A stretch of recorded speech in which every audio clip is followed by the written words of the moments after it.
Bonjour et bienvenue sur cette vidéo. Moi c'est Samuel et Moi c'est Martin. Martin.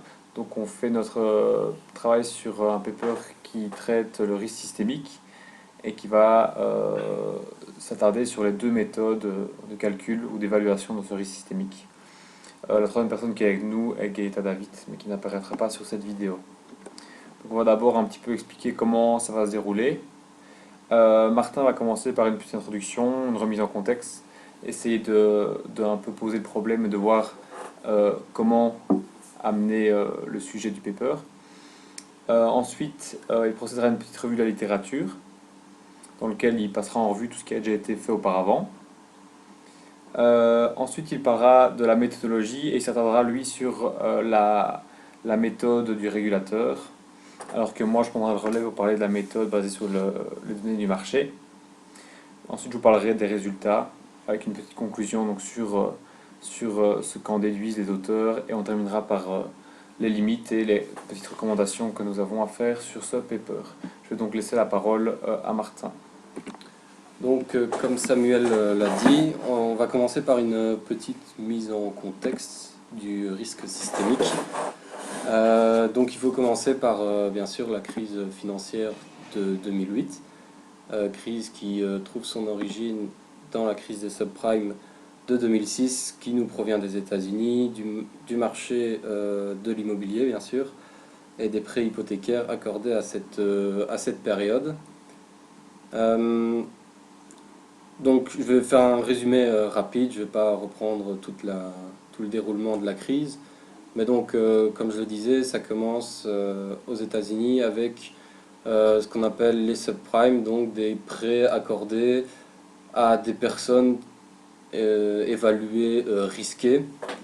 Ça marchait bien tant que le marché immobilier restait croissant. Seulement au moment où ce marché a commencé à décroître, certaines personnes se retrouvaient à ne plus pouvoir faire face à leurs obligations et donc beaucoup de banques se retrouvaient avec des actifs illiquides.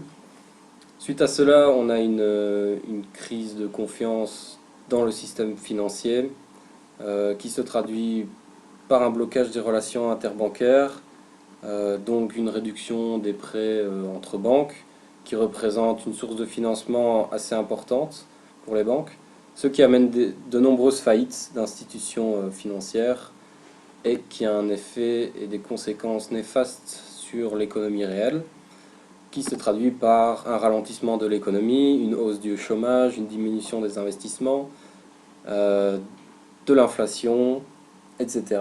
Des symptômes qui sont encore visibles aujourd'hui. Après cela, on peut se poser la question de quelles étaient les réglementations et les moyens de surveillance des banques avant 2008.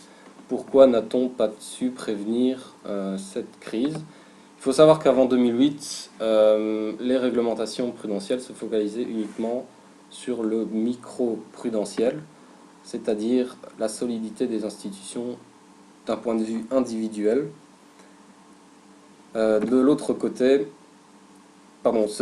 ceci a donc amené à une crise qui n'a pas pu être prévenue correctement. Il a donc fallu amener des changements pour ces réglementations.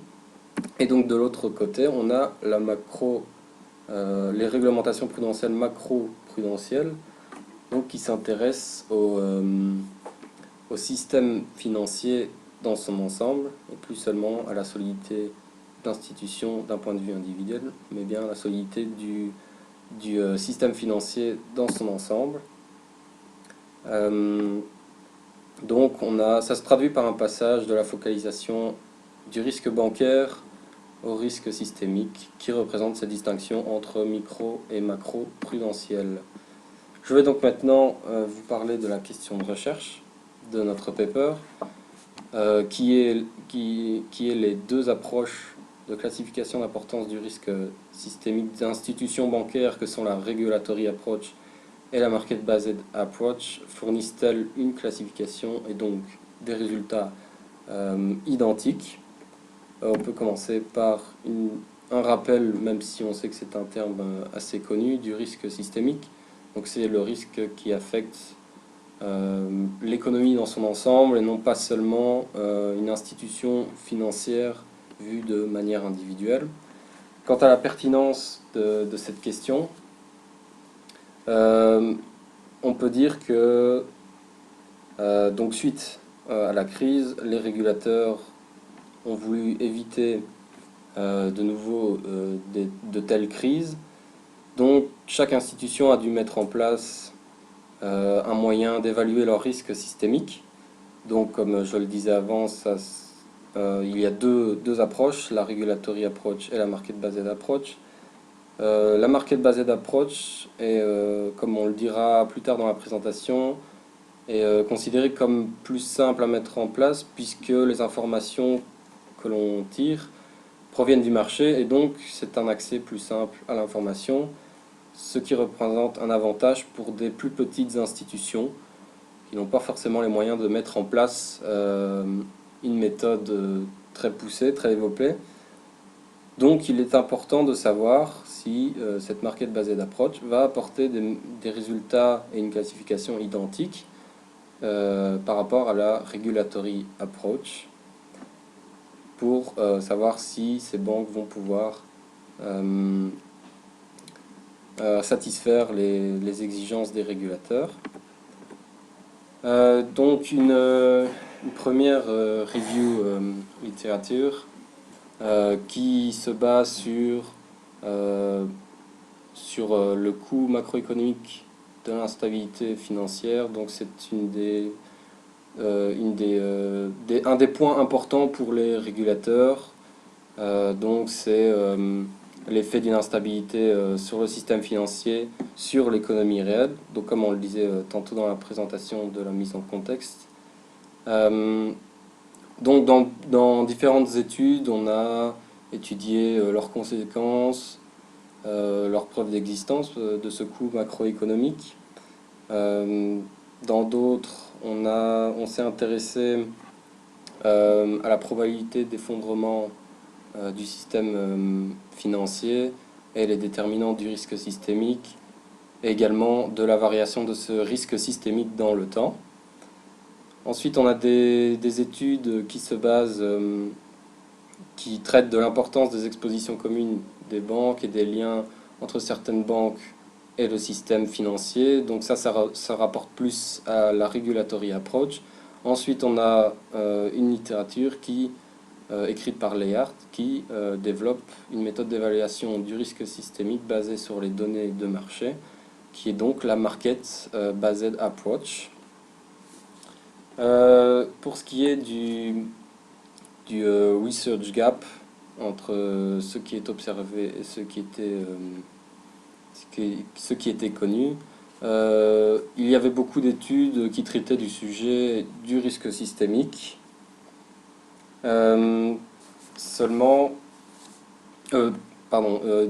Donc du risque systémique, qui parlait aussi des regulatory approach et market based approach. Seulement, on n'avait aucune information sur la différence de résultats en utilisant une technique ou l'autre.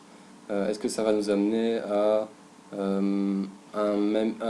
déterminer un même niveau d'importance systémique pour une institution? Pour ce qui est de la revue de littérature concernant la regulatory approach et la market approach, il y a de nombreuses études. Premièrement, pour la regulatory approach, pour la première que vous voyez ici, on traite de la relation positive entre la taille de la banque et le risque systémique. Une suivante qui traite des liens entre les institutions financières qui peuvent augmenter le risque de contagion. La troisième nous parle de la complexité et de l'opacité des banques associées au potentiel de vente à prix réduit et aux décotes substantielles en cas de stress sévère du marché. Et enfin la dernière nous parle du cross-jurisdictional activity, un terme que je présenterai après dans la regulatory approach. Enfin, pour la littérature concernant un market based approach, on a une littérature qui traite de la volatilité et contribution. Donc la contribution du risque d'une banque à un portefeuille global. La conditional value at risk, évaluation du niveau de risque conditionnel à des défauts de banque. La marginal expected shortfall, la perte estimée de l'action d'une banque conditionnelle à un important choc du système financier. Enfin, la distress insurance premium, qui évalue la prime d'assurance permettant de couvrir les pertes d'une banque suite à un crash du système. Donc voilà, ça c'était pour... Ah oui, un petit rappel, le but bien sûr de tout ça est de comparer ces deux approches et d'évaluer dans quelle mesure elles vont donner un classement et des résultats identiques. Pour ce qui est de la méthodologie, je vais donc commencer par présenter la regulatory approach. Ensuite, je laisserai Samuel vous présenter la market based approach et comment, dans ce paper, les auteurs ont mis en place une méthode pour permettre de comparer de manière efficace ces deux approches. Donc, pour commencer, la regulatory approach, Donc, comme on le disait tantôt dans la mise en contexte, suite à la crise financière, les régulateurs à travers le monde ont procédé à plusieurs améliorations. Une de ces améliorations bien connues, c'est l'augmentation du niveau de capital requis pour une institution. Seulement, comment peut-on déterminer quel niveau de capital une institution doit mettre en place? Pour cela, on a deux méthodes, et pour la regulatory approach, tout dépend du score obtenu via cette méthode. Donc cette exigence dépend du regulatory score, qui détermine l'importance systémique de la banque. Donc ce risque systémique, risque de la banque lié au système entier, non pas juste le risque individuel de la banque. C'est une méthode basée sur les G-SIB indicators. Les banques doivent publier des montants pour 12 indicateurs qui vont être regroupés en 5 catégories. La size, donc la taille de la banque, l'interconnectedness, qui comprend trois indicateurs: l'International Financial System Assets and Liabilities et le Securities Outstanding. Ensuite, on a la substitutabilité, qui représente le dommage potentiel causé par la chute d'une banque, avec 3 indicateurs: le montant de paiement de cash sortant, les valeurs des actifs conservés en dépôt pour des clients et la valeur des activités de souscription. On a ensuite la complexité. Ça focalise sur la complexité et l'opacité d'une banque au niveau commercial, avec 3 indicateurs: le montant nominal des dérivatives de gré à gré, le montant des titres qui sont détenus dans un but de revente et d'échange, et les Level 3 assets qu'on présentera après. Et enfin, la Cross Jurisdictional Activity, qui tient en compte des difficultés associées à la résolution internationale des institutions financières et à la transmission des chocs dans le monde à travers les banques. La base de données, donc les données sont collectées par l'EBA, l'European Banking Authority, qui reprend des données sur 25 grandes banques listées dans l'environnement européen, plus 3 banques qui ne sont pas incluses dans l'EBA. Donc vous pouvez voir ici le premier tableau avec à gauche les catégories, à droite les indicateurs, plus des éléments plus statistiques.